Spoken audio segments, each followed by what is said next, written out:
Red alert, tap to pay terminals can reach into your wallet or purse and charge you for things you have not even purchased, Michael Snyder reports. Have you noticed a charge on one of your cards that you can't explain? If so, you may be a victim of one of the tap to pay terminals that are being installed all over the nation. The television commercials that promote RFID technology that allows us to pay just by tapping a card are designed to make us feel warm and fuzzy about this new method of conducting transactions, but it turns out that this technology is not nearly as secure as most of us thought. The industry insists that cards with these new chips can only be detected 4 inches away from the terminal, but there have been numerous cases where cards are literally being charged from across the room.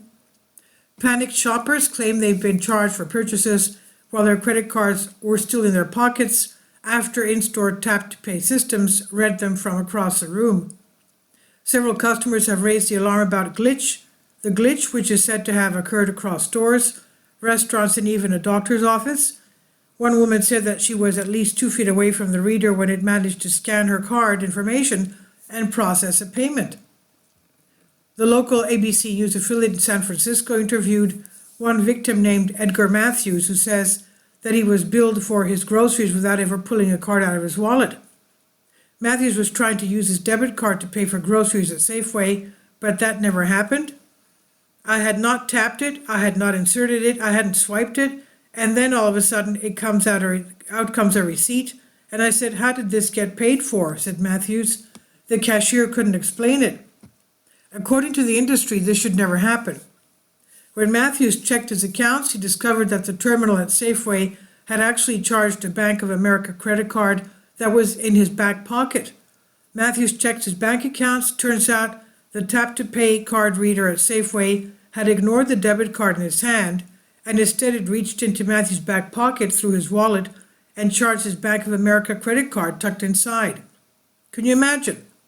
The news outlet also interviewed another local resident named Sonia Kesari, and according to her, tap-to-pay terminal at one store actually read 3 credit cards that were tucked in a wallet inside her purse.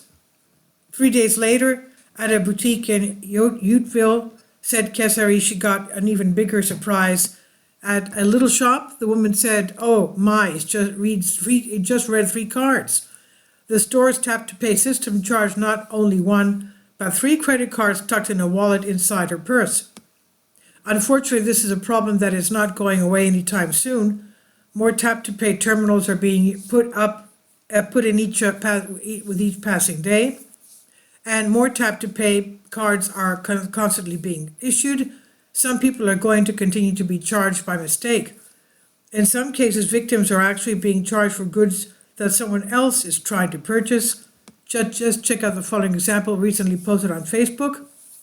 It said, "I checked the receipt and it said that it was paid with a debit card by chip that was with the last 4 digits completely different than mine."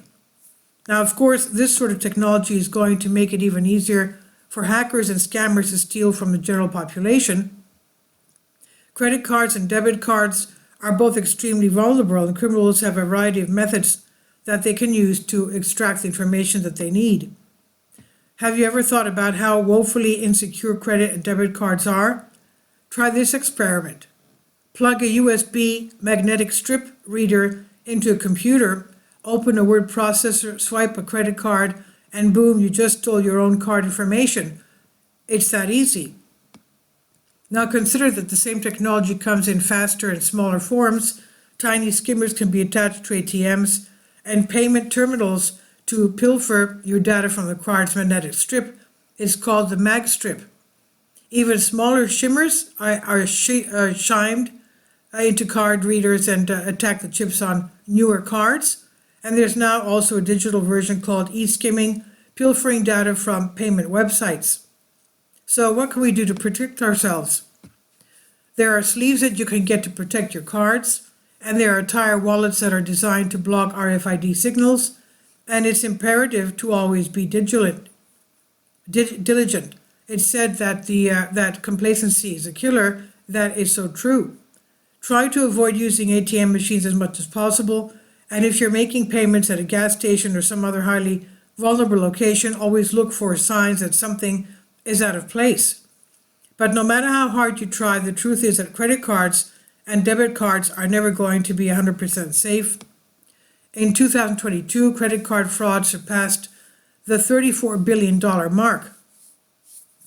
Credit and debit card fraud losses reached a record $34.36 billion in 2022, after increasing roughly 5% from the previous year. The final number for 2023 will inevitably be even higher. We live at a time when theft of all types is on the rise, and it will be even worse during the period of great social chaos that's directly ahead of us. 2024 is going to be such a crazy year, and as conditions deteriorate, people around us are going to become even more desperate. So always watch your back and always be diligent. Predators are constantly on the prowl, and you do not want to be the next victim. This is by Michael Snyder. He says, about the author, my name is Michael, and my brand new book entitled Chaos is now available in paperback and for Kindle on Amazon. In addition to my new book, I've written 7 other books that are available on Amazon, including 7-Year Apocalypse, Lost Prophecies of the Future America, The Beginning of the End, and Living a Life That Really Matters, commissions earned. When you purchase any of these books, you help to support the work that I'm doing, and one way that you can really help is by sending copies as gifts to family and friends. Time is short, and I need help getting these warnings into the hands of as many people as possible. I've also started a brand new Substack newsletter, and I encourage you to subscribe so that you won't miss any of my articles. I've published thousands of articles on the Economic Collapse blog, End of the American Dream, and the most important news. And the articles that I publish on those sites are republished on dozens of other prominent websites all over the globe. I always freely and happily allow others to republish my articles on their own websites, but I also ask that they include this about the author section with each article. The material contained in this article is for general information purposes only, and readers should consult licensed professionals before making any legal, business, financial, or health decisions. I encourage you to follow me on social media, Facebook and Twitter, and any way that you can share these articles with others is definitely a great help. These are such troubled times and people need hope.